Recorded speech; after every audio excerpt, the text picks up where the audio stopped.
Ok, volviendo a retomando la información referente a la constante de velocidad, pues básicamente la constante de velocidad proporciona una medida útil de la velocidad de una reacción química a una determinada temperatura. Es importante hacer notar que sus medidas dependen del orden de la reacción. La ecuación de velocidad de primer orden, ya la hemos establecido, es menos la derivada total de la concentración de A respecto a la derivada total del tiempo, y es igual a la constante de velocidad por la concentración de A. Fíjense que aquí el índice, perdón, el superíndice que acompaña el corchete de la concentración es básicamente 1. Así, pues, como pueden observar, la concentración respecto al tiempo es igual a la constante por la concentración. De manera que para todos los procesos de primer orden, la constante de velocidad K sub B tiene unidades de tiempo. La ecuación de velocidad de segundo orden, en este caso, fíjense, la velocidad es igual a la constante de velocidad por la concentración al cuadrado. Así, la constante de velocidad de segundo orden tiene unidades de concentración a la menos 1 por tiempo a la menos 1. Ejemplo, decímetros cúbicos por mol a la menos 1 por segundo a la menos 1.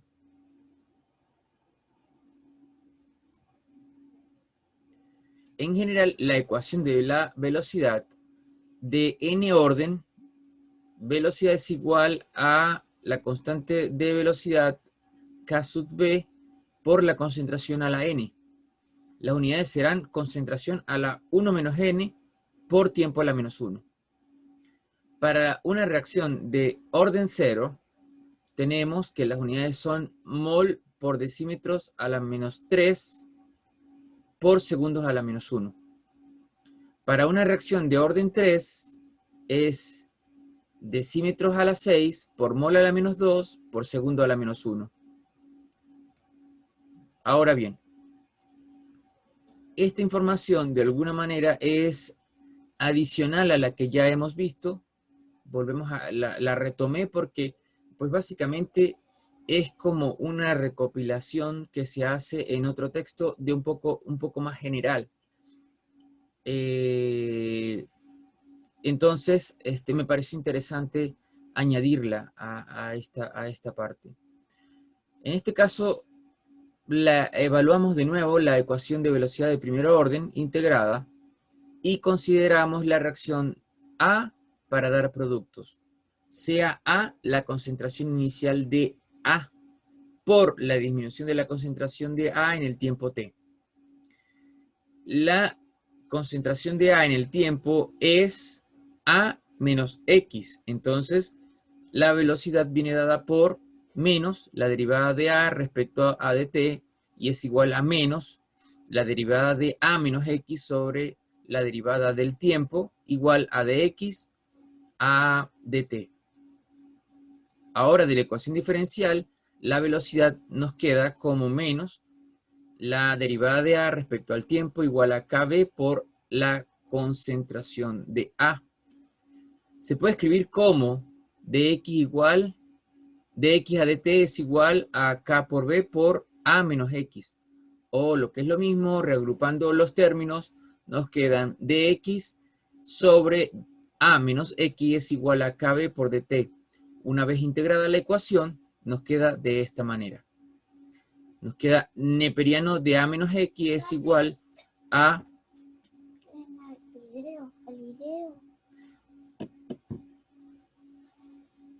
igual a KB por T más la constante.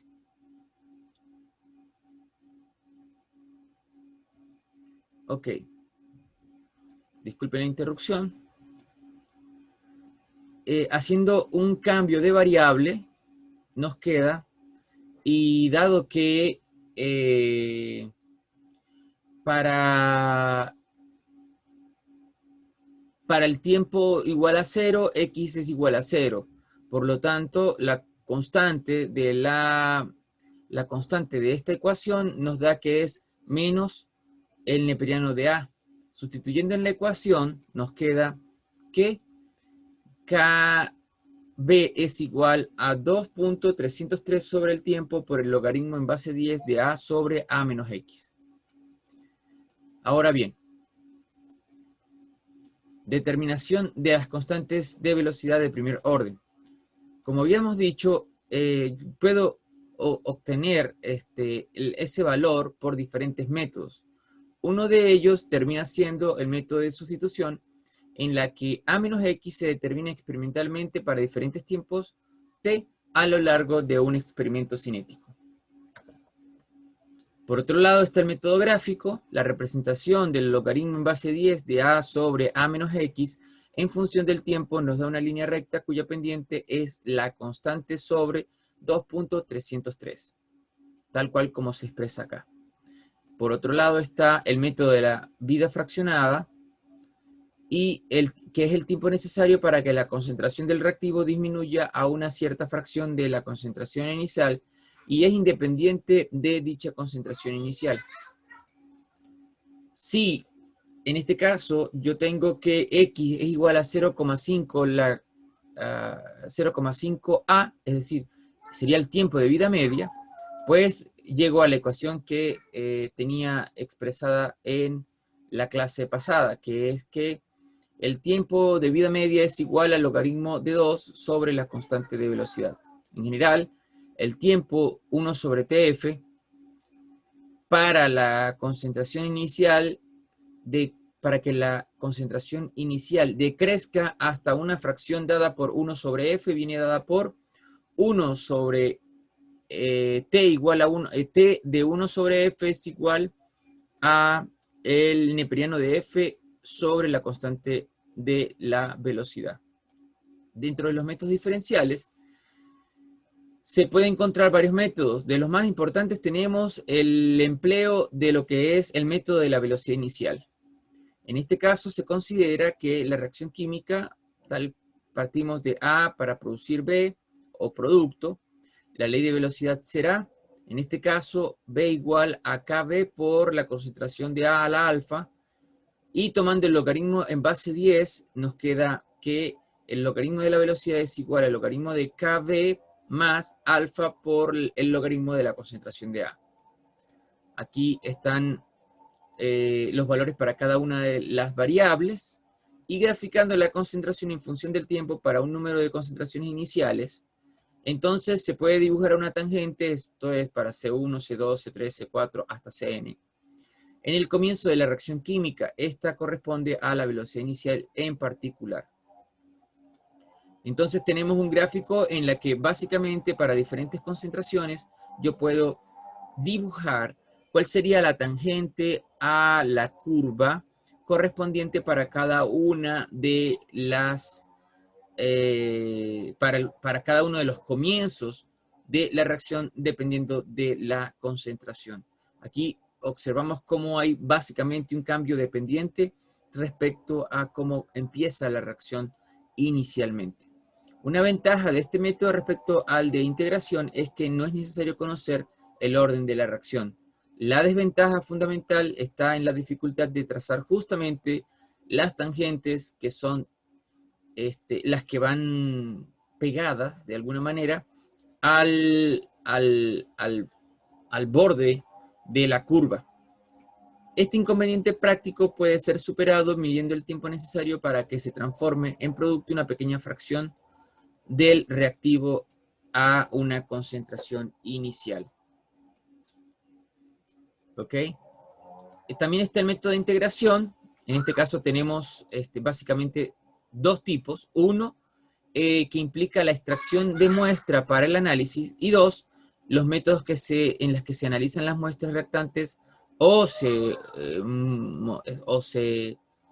analiza una propiedad física mediante medidas in situ, es decir, se hace de forma continua.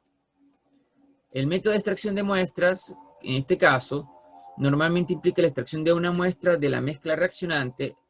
La muestra se enfría o se diluye con el fin de detener la reacción. Se analizan los reactantes y los productos por un método adecuado, procedimiento que se repite para varios tiempos. Si la reacción en la mezcla contiene un gas o un disolvente volátil, se puede llevar a cabo en un tubo cerrado. Entonces, es conveniente hacer la reacción a alta temperatura. Entran los reactivos en un tubo, se cierra herméticamente a temperatura ambiente y rápidamente se eleva la temperatura. El tubo cerrado se extrae al cabo de un tiempo y se enfría con el fin de detener la reacción. Se rompe y se analiza el contenido.